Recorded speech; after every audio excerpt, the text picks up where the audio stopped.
Hey everyone, can I ask you a question? Have you ever wanted to become a great winger? If so, you're in the right place. Because today, we're going to show you the 3 most important dribbling skills for wingers, the 2 really essential crossing skills for wingers, 2 important shooting skills for wingers, and 1 final skill that's the secret sauce to any winger's success. You're watching All Attack. Dribbling skill number 1, the nudge. If there's one thing wingers are known for, it's speed dribbling. They dribble at speed at defenders and use that speed to blow by them. But how do they dribble that fast, you might ask? How do they dribble with that speed while still keeping the ball close to their foot? Well, they use a skill that we call the nudge, where you use the top outside part of your foot and take small touches to move the ball forward.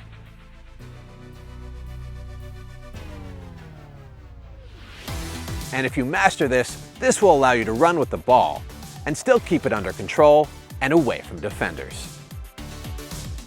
Dribbling skill number 2, feints. Of course, oftentimes, simply dribbling with speed isn't enough to beat a defender. And that's why all great wingers can feint. Feint like they're going one direction. Then, when the defender takes their feint, beat them a different direction. And to do this yourself, step to one side of the ball while also moving your upper body and your other foot toward that side of the ball. Then, once the defender starts to move, use the outside of your foot to push the ball the other direction.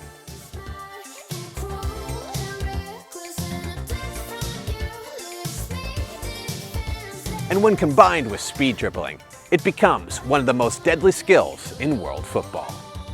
Dribbling skill number 3, fake kicks. If you're a winger, you're going to find yourself in a lot of crossing or shooting situations, and situations where a defender is trying to block your cross or shot. And that's why our 3rd dribbling skill is the fake kick. Now, as a winger, there are 2 main ways to do a fake kick. The first one is when you're running up to cross or shoot a ball and you see a defender running to block it. In these situations, swing your leg back like you're going to cross it, but instead use the inside of your foot to drag the ball the other direction past the defender.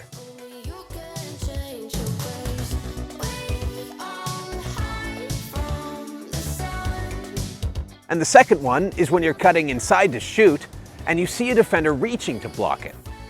In these situations, swing your leg back like you're going to shoot, but instead touch the ball forward, creating space for you to strike the ball.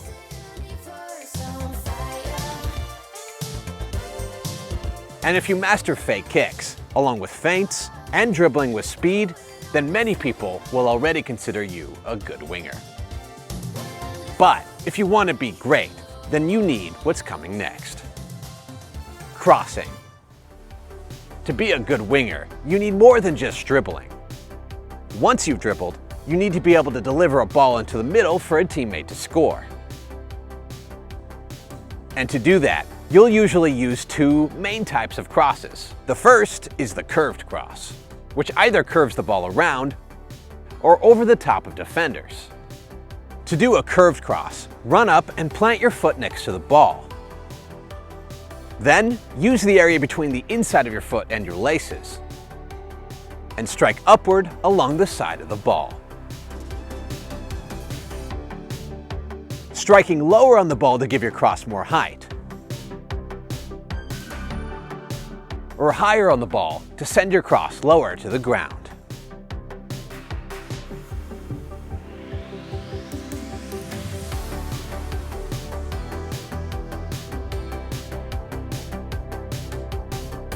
And the second main type of cross you'll use is the lofted cross.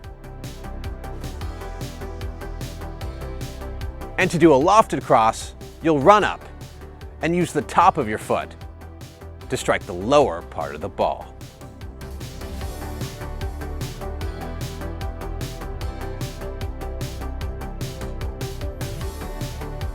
Now, there are certainly other types of crosses, but if you master just these two,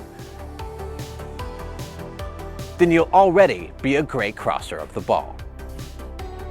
However, to be a truly great winger, you don't just need to dribble and cross, you also need to score.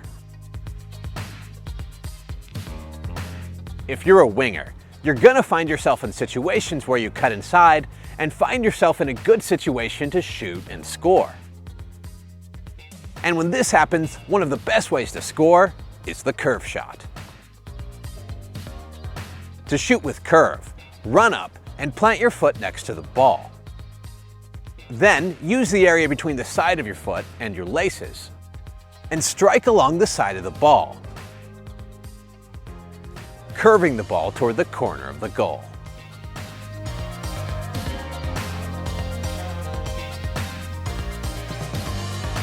The curve shot is especially great because even if the ball is directly to the side of you, or even slightly behind you, you'll still be able to wrap your foot around the ball and curve it toward the goal.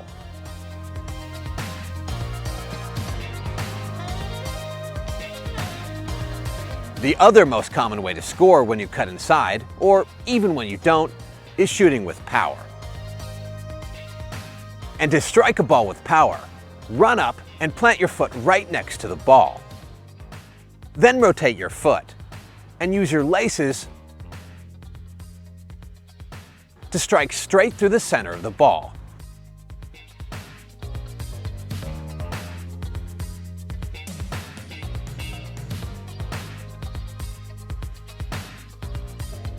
The power shot is especially helpful from longer distances, where you need more power to beat the goalkeeper.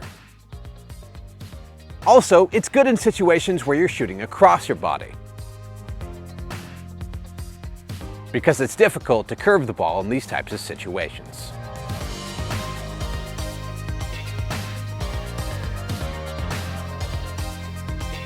And if you can dribble with speed, and fake players, and shoot with power and curve, then you should be able to score plenty of goals. But if you want to be a truly great winger, then there is one more ability that you need. One ability that will allow you to unlock your potential. And that ability is stamina. And yes, I know it's not the coolest ability, but if you're a winger, you have to run up and down the wing over and over and over again. And if you get tired, then all your other skills will be for nothing, because you won't have the energy to utilize them. But if you prioritize your fitness, whether through playing games or through training exercises that improve your stamina, then you'll have the energy to utilize all your skills. All the skills that combine to make you a great winger.